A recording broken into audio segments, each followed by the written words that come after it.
Bien-aimés dans le Seigneur, nous venons encore devant vos écrans pour vous bénir et demander que les grâces divines soient avec vous, que les joies et les paix de Dieu vous accompagnent.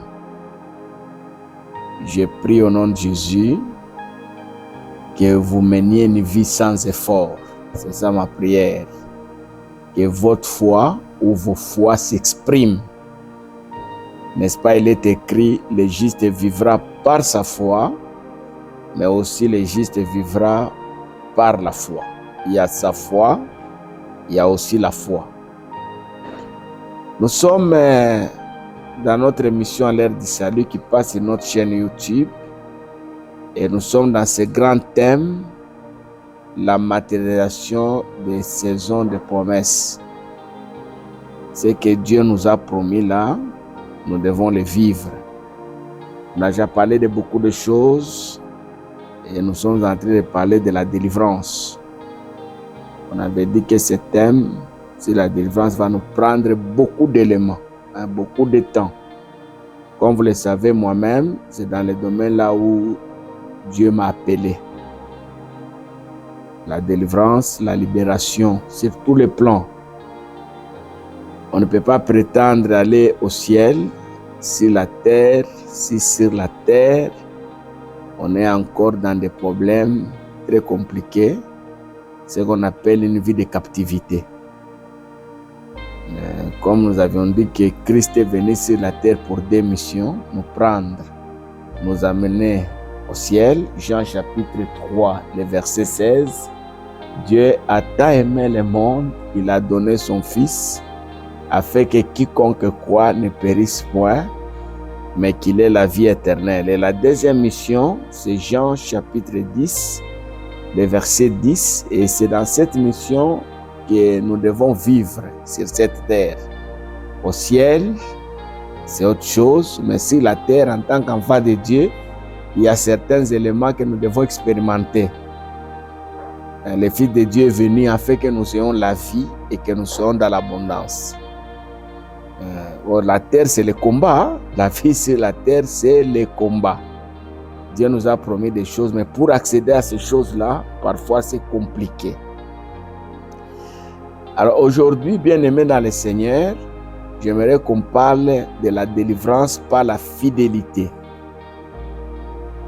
Quand vous prenez le livre de Proverbes, chapitre 20, le verset 6, la Bible dit « Beaucoup des hommes proclament leur bonté, mais l'homme fidèle, qui les trouvera ?»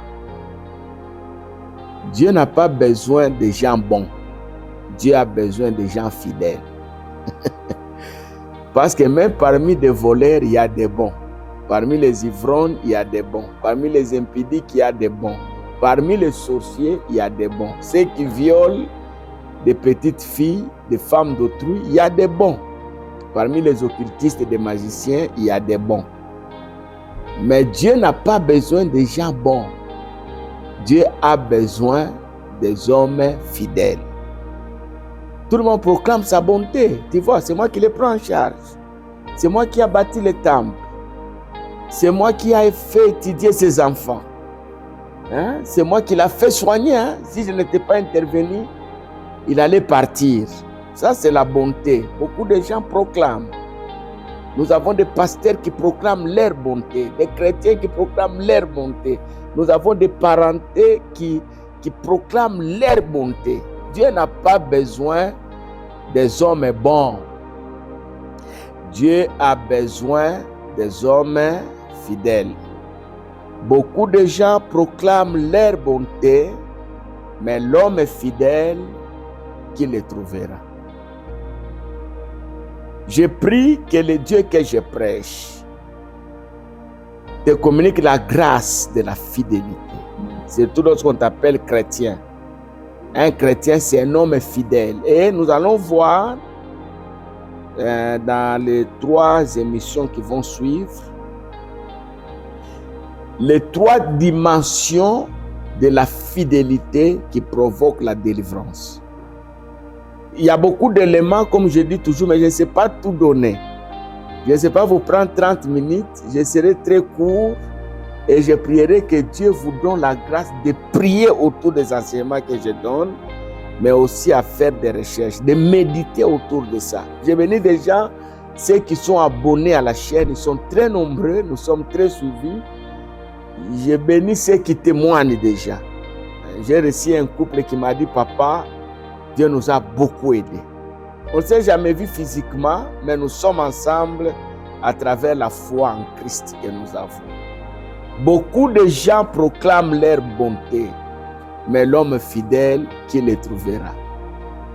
Il y a des gens qui donnent leurs dîmes à l'église, qui donnent leurs offrandes à l'église, qui prêchent à l'église, qui sont intercesseurs à l'église évangélique, qui torchonnent, qui font les protocoles. Il y a des gens qui soutiennent les veuves en route, les orphelins dans les orphelinats, mais ils sont infidèles. Dieu n'a pas besoin de la bonté du cœur, Dieu a besoin de la fidélité du cœur. Voilà ce qu'a été mon introduction, et les émissions qui vont suivre, on va essayer de parler des 3 dimensions de la fidélité. Que Dieu vous bénisse, n'oubliez pas d'aimer notre vidéo, et n'oubliez pas de la partager. Visualisez, comme je dis toujours, avant de partager. Nous avons des spécialistes qui partagent sans qu'eux-mêmes ne puissent la visualiser. Que Dieu vous bénisse et à la prochaine.